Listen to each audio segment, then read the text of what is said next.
시대별 이스라엘 주요 구약 역사 개념 정리 시리즈 6번째 시간 셋의 계보입니다. 우리가 지난 시간에 가인과 아벨 그리고 가인의 계보에 대해서 살펴보았습니다. 그래서 하나님께서 가인의 제사를 받아주시지 않자 가인은 자신의 아우인 아벨을 죽이게 됩니다. 가인이 아벨을 죽인 이유는 하나님께서 내가 아벨을 죽이면 나의 제사를 받아주시겠지라고 생각했기 때문입니다. 이처럼 가인은 자기 중심적인 생각으로 하나님께 제사를 드렸고, 즉 자기의 뜻대로 내가 원하는 대로 제사를 드렸지 하나님의 뜻대로 하나님께서 원하시는 것이 무엇인지는 생각하지 않았습니다. 그래서 결국에 자신의 동생인 아벨을 죽이게 되고, 가인의 계보 사람들은 겉으로는 화려해 보이는 삶을 살았을지언정 그들은 모두 노아 심판 때에 죽임을 당하는 모습을 보았습니다.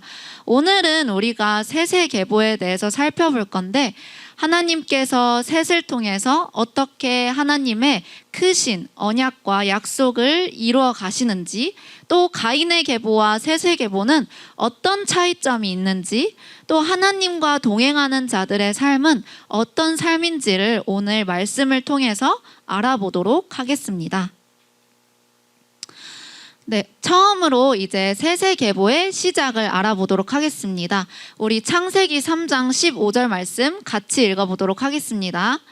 내가 너로 여자와 원수가 되게 하고 내 후손도 여자의 후손과 원수가 되게 하리니 여자의 후손은 내 머리를 상하게 할 것이요 너는 그의 발꿈치를 상하게 할 것이니라 하시고, 하나님께서는 하와에게 한 가지 약속을 하시게 됩니다. 바로 여자의 후손, 즉 하와의 후손에서 구원자 메시아를 보내시겠다고 약속을 하십니다. 그런데 이 약속이 겉으로는 위협을 받은 것처럼 보입니다. 왜냐하면 가인이 아벨을 죽였기 때문입니다. 가인은 아벨을 죽임으로써 죄가 심화되어 언약의 계보에서 탈락이 되게 되었고, 또 아벨은 가인이 죽였기 때문입니다. 그래서 겉으로 보기에는 하나님의 이 언약의 계보를 이어갈 자가 없어 보였습니다. 그런데 이때 하나님께서 아벨 대신에 셋을 주시는 것입니다. 우리가 여기에서 볼 수 있는 것은 아무리 인간이 하나님의 계획을 회방하더라도 하나님께서는 그 약속을 주권적으로 이루어 가시고 하나님의 계획은 유유히 흘러감을 볼 수가 있습니다. 그리하여 아담은 130세의 나이에 자기 아내와 동침하여 셋을 낳게 됩니다. 그런데 우리가 여기에서 하와의 고백에 대해서 주목을 해야 될 점이 있습니다. 바로 창세기 4장 25절인데요. 같이 읽어보도록 하겠습니다. 아담이 다시 자기 아내와 동침하매 그가 아들을 낳아 그의 이름을 셋이라 하였으니 이는 하나님이 내게 가인이 죽인 아벨 대신에 다른 씨를 주셨다 함이며, 여기서 우리가 하와의 고백에서 집중해야 될 것은 바로 아벨 대신에 다른 씨를 주셨다는 주체가 누구인가요? 여기서? 하나님이신 것이죠. 그러니까 이 셋이 탄생하는데 공로가 하나님께 하와가 돌리는 것을 볼 수가 있습니다. 그런데 예전에 가인이 탄생했을 때 하와의 고백이 기억이 나시나요? 그때는 내가 여호와로 말미암아 득남하였다라고 말을 했습니다. 즉 여기서 득남한 자는 바로 하와인 것이고, 즉 여기서는 중심이 하와가 되어서 하와가 자기 자신에게 공로를 돌리고 있고 하나님은 그저 도와주는 분이었다 라는 뉘앙스로 말을 하고 있는 것을 우리가 볼 수가 있습니다.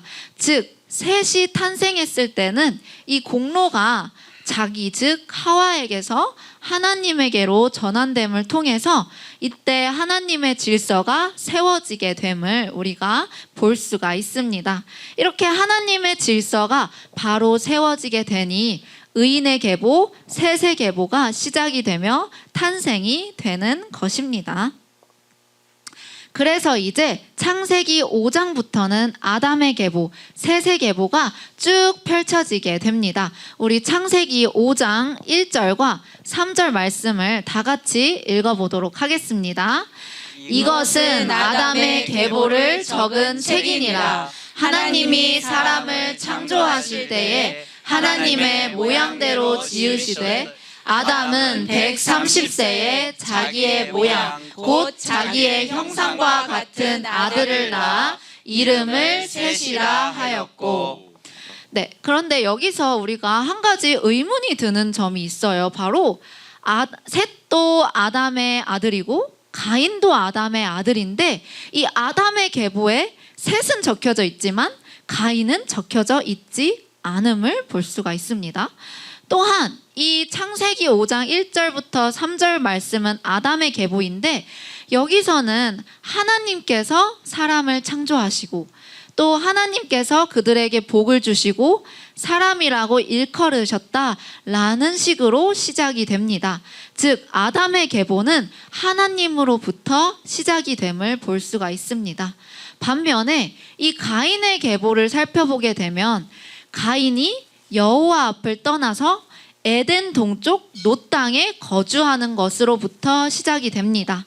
그러니까 이 가인의 계보는 하나님을 떠난 삶, 즉 하나님과 멀어진 곳에 위치하는 것으로부터 시작이 됨을 볼 수가 있습니다. 이처럼 가인은 자기 중심적으로 제사를 드리고 또 자기 중심적으로 아벨을 죽이고 화려한 삶을 살았지만 결국에는 이는 하나님을 떠난 삶으로부터 시작되어서 아담의 계보, 즉 하나님으로부터 시작되는 그 계보에 들어가지 못함을 볼 수가 있는 것입니다. 반면에 하나님께서 셋을 주셔서 그 언약의 계보를 계속해서 이어가시는 모습을 우리가 여기서 볼 수가 있는 것입니다. 네, 우리가 이제 셋의 계보의 탄생에 대해서 살펴보았으니 이제 셋의 계보의 특징을 하나하나씩 살펴보도록 하겠습니다. 네, 첫 번째 셋의 계보의 특징은 바로 이들은 사람보다 하나님을 높였다는 것입니다. 이를 우리는 셋과 가인이 자신의 자녀를 출산하고 나서의 일어난 일을 통해서 알 수가 있습니다. 우리 창세기 4장 26절 말씀 같이 읽어보도록 하겠습니다. 셋도 아들을 낳고 그의 이름을 에노스라 하였으며 그때의 사람들이 비로소 여호와의 이름을 불렀더라. 네, 셋은 아들 에노스를 낳으니 그때의 사람들이 비로소 여호와의 이름을 불렀다고 되어 있습니다. 한마디로 하나님께 드리는 예배가 회복되었으며 이들은 하나님께 영광을 올리는 삶을 살았습니다. 반면에 이 가인은 에녹을 낳은 뒤에는 자신을 보호할 수 있는 성을 쌓고 또 그 성 이름을 자신의 아들의 이름을 본따서 짓게 됩니다. 한마디로 이 가인은 자신의 성을 아들의 이름을 따서 짓는 것을 볼 수 있을 때 이는 그 아들의 이름을 높였다는 것을 볼 수가 있습니다. 즉 하나님의 이름을 높이기보다는 사람의 이름을 높인 것이죠. 정말 오늘날도 우리가 삶을 살아갈 때에 나의 삶의 방향이 하나님의 이름을 높이는 삶을 살아야 합니다. 즉 의인의 삶은 하나님의 이름을 높이는 삶이며 하나님의 영광을 위해서 사는 삶인 것이죠. 그래서 그것이 악인의 계보와 의인의 계보의 가장 큰 차이라고 볼 수가 있습니다. 네, 두 번째 셋의 계보의 특징을 살펴보자면 이 셋의 계보는 가인의 계보와 다르게 성경에 나이가 적혀 있습니다. 이는 성경에서 무엇을 의미를 하냐면 하나님께서 그 살아온 세월을 의미 있게 보셨다라는 것을 의미를 합니다. 즉 이들은 하나님 앞에 의미 있는 삶을 산 자들이라는 것입니다. 이와 관련된 더 자세한 설명은 우리 출애굽 여정 시리즈 히브리적 사고와 헬라적 사고의 차이점에서 크로노스와 카이로스의 시간을 살펴보시면 더 자세하게 알 수가 있습니다. 사실 성경을 겉으로 언뜻 보기에는 가인의 계보가 더 의미 있는 삶을 산 것처럼 보입니다. 왜냐하면 이 가인은 애녹성을 쌓았고 또 야발은 가축 치는 자의 조상이 되었으며 유발은 수금과 퉁소를 잡는 모든 자의 조상이 되었고 라멕은 여러 명의 아내를 취했다고 되어 있기 때문입니다. 즉 이들은 사람이 보기에는 너무나도 화려하고 명성 있고 또 유명하며 부유한 자였습니다. 그런데 이들은 하나님 앞에서는 의미 없는 삶을 살았던 것이죠. 반면에 이 세세계보는 세상 업적이 하나도 적혀 있지가 않습니다. 대표적으로 우리가 에녹을 살펴보면 에녹은 하나님과 동행했다고만 되어 있지 그 어떠한 세상 업적이 적혀 있지가 않습니다.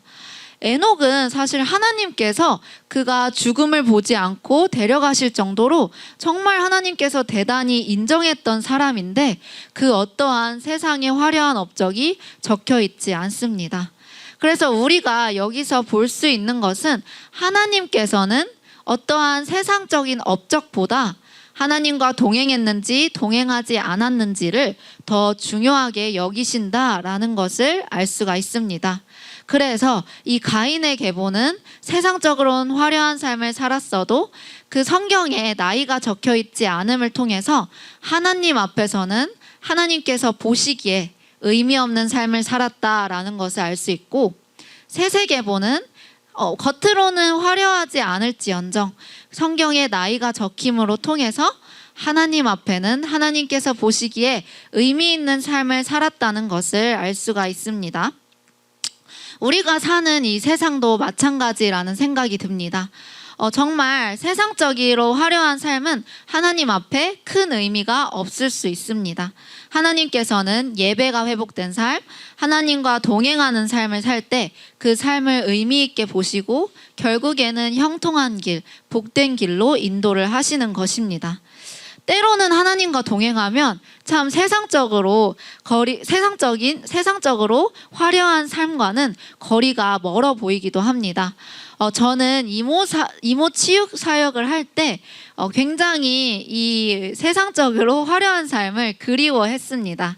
그래서 이모 치유 사역을 할 때 막 매일 말씀, 기도, 찬양, 운동을 하루 종일 하고 또 집에 와서 기도하고 또 그 다음 날에 또 말씀, 기도, 찬양, 운동하고 또 다음 날에 또 그렇게 살고 그런 매일의 삶이 정말 제 딴에는 참 가치 없게 느껴지고 저는 정말 하나님을 깊이 있게 체험하고 하나님의 말씀을 들을 수 있는 좋은 기회임에도 불구하고 참 그런 삶이 저에게는 막 시간 아깝다고 여기기도 했습니다. 그래서 제가 대학교를 갔을 때 정말 세상적으로 하고 싶었던 일들을 막 많이 했습니다. 그래서 막 유명한 맛집도 많이 찾아다니고 또 방학 때마다 여행도 많이 가고 또 과외도 하고 또 막 하루 종일 영화도 보고 이런 식으로 저를 행복하게 하는 많은 세상의 것들을 찾아 살았습니다. 그런데 그런 것들을 쫓아서 살았을 때 잠시는 행복했지만 이내 곧 마음이 공허해지거나 또는 불안감이 찾아오는 삶이었습니다. 그런 상황에서 하나님께서는 다시금 저를 선한목자교회로 부르셔서 하나님의 귀한 말씀을 듣게 하셨습니다. 그리고 저는 지금의 삶이 훨씬 더 행복하고 복되고 참 감사하며 은혜의 삶으로 여겨집니다. 사실 지금도 저는 화려한 삶을 쫓을 때가 있습니다. 그런데 한 가지 제가 조금씩 깨달아가고 있는 거는 그러한 것들이 하나님 앞에서는 참 의미 없는 것이다 라는 것을 깨달아가고 있습니다. 하나님 앞에서는 그것이 아무것도 아니다 라는 게 조금씩 느껴지고 있는 것이죠. 우리가 세상적인 즐거움을 누릴 수도 있지만 더 중요한 것은 하나님과 동행하는 삶입니다. 우리가 살아가면서 나도 모르게 세상적인 화려함과 세상적인 그 많은 것들을 쫓을 때가 있는데 그런 것을 자꾸 내가 쫓게 되면 어느새 하나님께서 보시기에는 하나님과 멀어진 삶을 살게 되고 하나님께서 보시기에 의미 없는 삶, 하나님과 멀어진 삶, 허무한 삶을 살게 됨을 우리는 알아야 합니다. 네, 세 번째 세세계보의 특징은 바로 이들은 하나님을 의식하는 삶을 살았다는 것입니다. 하나님을 의식하는 삶은 하나님께서 나에게 어떠한 말씀을 하실 때 그 말씀을 깊이 내 마음속에 새기고 그 말씀을 늘 생각하면서 세상 가운데에서 하나님과 동행하며 사는 삶입니다. 대표적으로 우리가 에녹에 대해서 살펴보도록 하겠습니다. 에녹은 세세계보의 7대손이었습니다.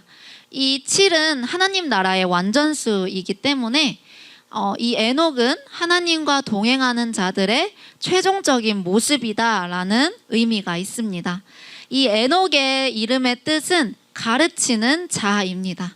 에녹은 65세에 무드셀라를 낳고 300년간 하나님과 동행하였으며 365세에 하나님께서 그를 데려가시게 됩니다. 무드셀라는 65살까지만 해도, 즉 6은 세상의 완전수이고 5는 감정의 수이기 때문에 그는 나름대로 세상에서 자신의 감정을 잘 다스리면서 사는 자였습니다. 그런 자가 어떻게 해서 300년 동안 하나님과 동행을 하게 되었을까요? 바로 그 에녹은 65세에 무드셀라를 낳게 됩니다. 이 무드셀라는 심판하다라는 뜻이 있습니다. 즉 하나님께서 이 에녹에게 자녀의 이름을 심판하다로 짓게 하셔서 이 에녹에게 심판의 메시지를 전달하신 것입니다. 그래서 이 무드셀라는 자신의 아들을 통해서 심판하다의 메시지를 전달을 받고 그 메시지를 늘 마음속에 새기면서 하나님을 의식하는 삶을 삽니다. 그래서 그는 300년 동안 동행하는 삶을 산 것입니다. 바로 이렇게 에녹과 같은 삶이 하나님을 의식하는 삶입니다. 하나님께서 에녹에게 심판의 메시지를 하셨을 때 그 메시지를 허투루 여기지 않고 늘 마음속에 새겼기 때문에 그가 300년 동안 하나님과 동행하는 삶을 살 수 있었던 것이죠. 이처럼 하나님을 의식하는 삶은 하나님의 말씀을 또는 하나님의 메시지를 내가 들었으면 그 메시지를 내 마음속에 새기고 그것을 토대로 나의 삶을 살아가는 것이 바로 하나님을 의식하는 삶입니다.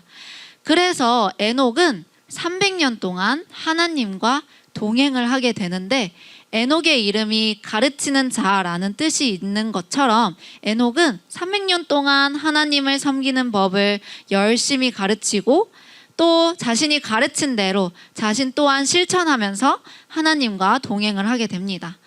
그리고 에녹은 평생토록 그 심판의 메시지를 늘 의식하면서 살았지만 365세에 하나님께서 그를 너무나도 사랑하셔서 그를 죽음을 보게 하지 않으시고 그를 데려가심을 볼 수가 있는 것입니다. 이렇게 하나님께서 에녹에게 무드셀라를 통해서 심판의 메시지를 주셨던 것처럼 오늘날도 우리에게 성경을 통해서 심판의 메시지를 주시고 계십니다. 그런데 다행스러운 것은 하나님께서 우리에게 참 많은 기회를 주신다는 것입니다. 이를 무드셀라를 통해서 알 수가 있습니다. 우리 창세기 5장 25절부터 27절 말씀을 다 같이 읽어보도록 하겠습니다. 무드셀라는 187세에 라멕을 낳았고 라멕을 낳은 후 782년을 지내며 자녀를 낳았으며 그는 969세를 살고 죽었더라. 네, 무드셀라는 성경에서 가장 장수한 인물로 알려져 있습니다. 그렇다면 하나님께서는 왜 무드셀라를 이렇게 오래 살게 하셨을까요? 그 이유는 하나님께서는 심판한다는 메시지를 지속적으로 오랫동안 전하기 위함이었습니다.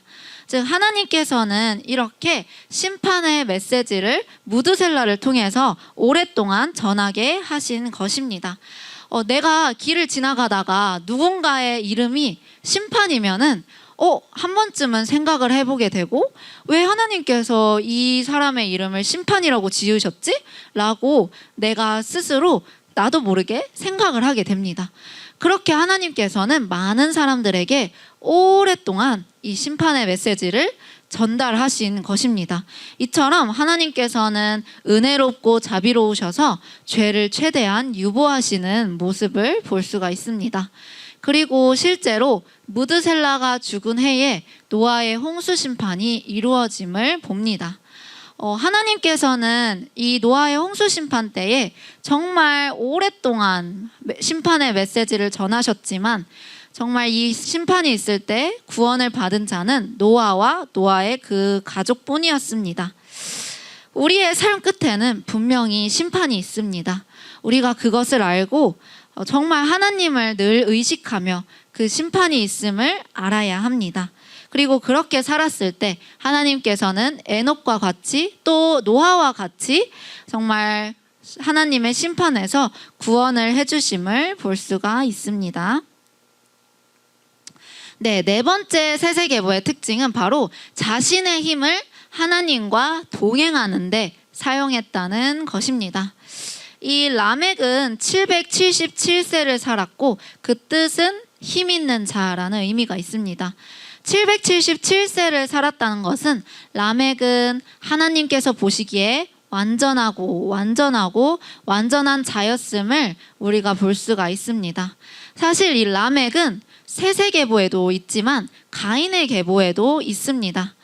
하나님께서는 의인에게도 힘있게 하시지만 악인에게도 힘있게 하시는 것입니다.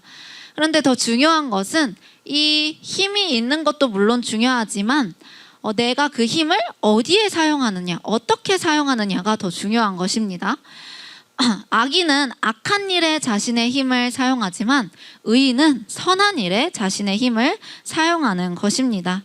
그래서 가인의 계보 라멕은 자신의 복수를 위해서 살인하기 위해서 그 큰 힘을 사용을 했지만 세세계보 라멕은 하나님과 동행하는데 자신의 힘을 사용합니다. 한마디로 가인은 자기를 위해서 힘을 사용했지만 셋은 하나님과 동행하는데 자신의 힘을 사용하게 되는 것을 볼 수가 있습니다. 나에게 힘을 주시는 분은 정말 하나님 한 분입니다. 정말 나에게 힘과 지혜가 있는 것은 정말 당연한 게 아니라 하나님께서 허락해 주셨기 때문에 있는 것입니다. 즉 하나님의 은혜인 것이죠. 그렇기 때문에 우리는 하나님께서 나를 강하게 하시고 또 나를 힘있게 하시고 지혜 있게 하실 때 그것을 나만을 위해서 사용하는 것이 아니라 정말 하나님을 위해서 하나님과 동행하는 데 사용해야 합니다. 그렇다면 라멕은 하나님께서 보시기에 어떻게 이렇게 완전한 삶을 살 수 있었을까요? 바로 첫 번째로는 이 세세계보의 선조들이 훌륭한 자들이 많았고 이들이 잘 가르쳤기 때문에 라멕이라는 자가 나올 수 있었습니다. 또 두 번째로는 이 라멕은 113세의 나이에 사람이라면 죽어야 될 세세계보 할아버지인 에녹이 죽지 않고 승천하는 것을 보게 됩니다. 또한 반대로 이 56세의 나이에는 죽을 것 같지 않았던 첫사람 아담이 죽는 모습을 보게 됩니다. 이를 통해서 사람이 자신의 생명을 주관하는 것이 아니라 정말 사람의 생명을 주관하는 자는 하나님 한 분뿐이구나 라는 것을 깨달은 것이죠. 이에 이 라멕은 하나님을 의식하는 삶을 살았고 완전한 삶을 살 수 있었던 것입니다. 그래서 라멕은 그 당대의 의인인 노아를 낳게 되고 이 노아에게 여호와께서 땅을 저주하심으로 수고롭게 일하는 우리를 이 아들이 안위하신다라는 예언이 그대로 이루어지는 것을 볼 수가 있습니다. 이렇게 선조들이 하나님을 의식했기에 그 주인공인 노아가 탄생을 하게 됩니다. 이 계보의 목적은 후손이 누구인가에 초점이 맞춰져 있습니다. 그리고 계보의 맨 마지막에 나오는 노아가 그 주인공이 되는 것입니다. 그래서 창세기 6장 9절 말씀을 보면 노아는 의인이었고 당대의 완전한 자였으며 그는 하나님과 동행하는 자였습니다. 그래서 그는 선조들과 마찬가지로 평생 하나님을 의식하여 방주를 지었고 결국에는 노아의 홍수 심판에서 구원을 받을 수 있었습니다. 하나님께서는 화려한 가인의 계보의 삶은 의미 없게 여기셨지만 셋의 계보의 삶은 의미 있게 여기셨습니다. 그리고 그 이유가 노아의 홍수 심판에서 드러나게 되는 것이죠. 가인의 계보는 아무리 화려한 삶을 살았어도 홍수 심판에서 모두 죽게 되어 가인의 계보는 영영 이 세상에서 사라지게 되었지만 셋의 계보는 겉으로는 보잘것없는 삶이었을지언정 셋의 계보 노아는 홍수 심판에서 구원을 받았으며 하나님께서 노아를 통해 셋의 계보를 계속해서 이어나가게 하셨습니다. 그렇다고 해서 우리가 선조들을 잘 만났다고 해서 모두 하나님과 동행하는 삶을 산 것은 아닙니다. 사실 아담부터 시작해서 아들을 한 명씩만 낳은 것은 아닙니다.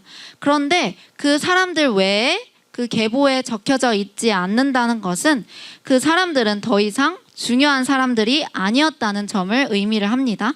곧 그들은 하나님의 언약의 계보에서 비껴간 것입니다.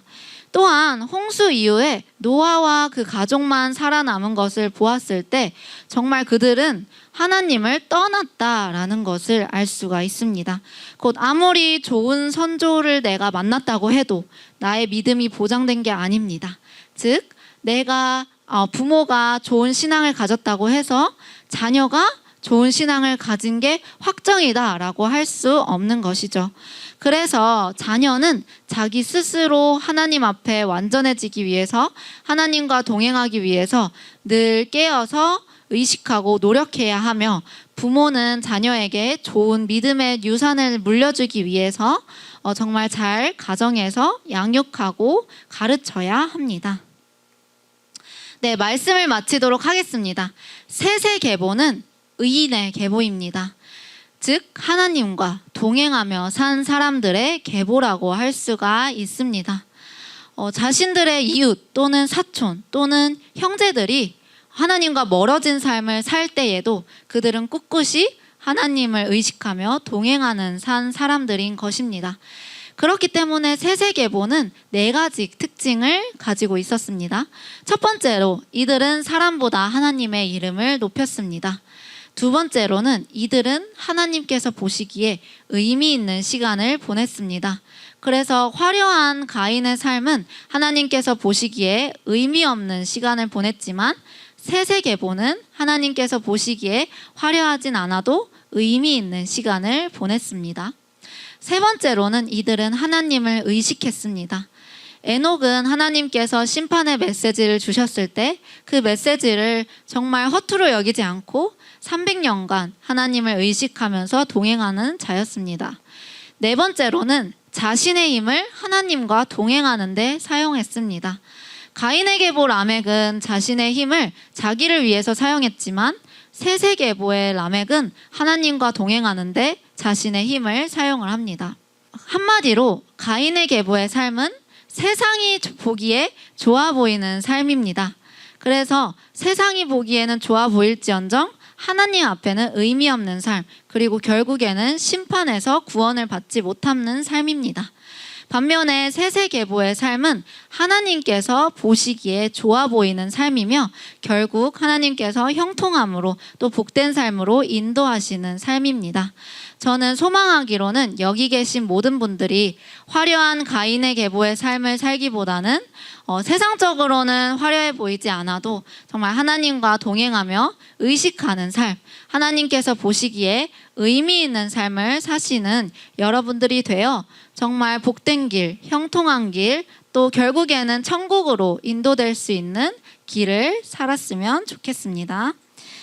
주 안에서 주님과 동행하면 영육 간의 모든 삶이 형통합니다. 자녀 문제도, 경제 문제도, 건강 문제도, 고질병도, 우울증도, 만성질환도, 공황장애도, 취업 문제도, 시험 문제도, 직장 생활도, 환경 문제도, 사이비에 빠진 자녀 문제도 주 안에서 주님과 동행하면 영육 간의 평강이며 풍성하며 건강하며 형통합니다.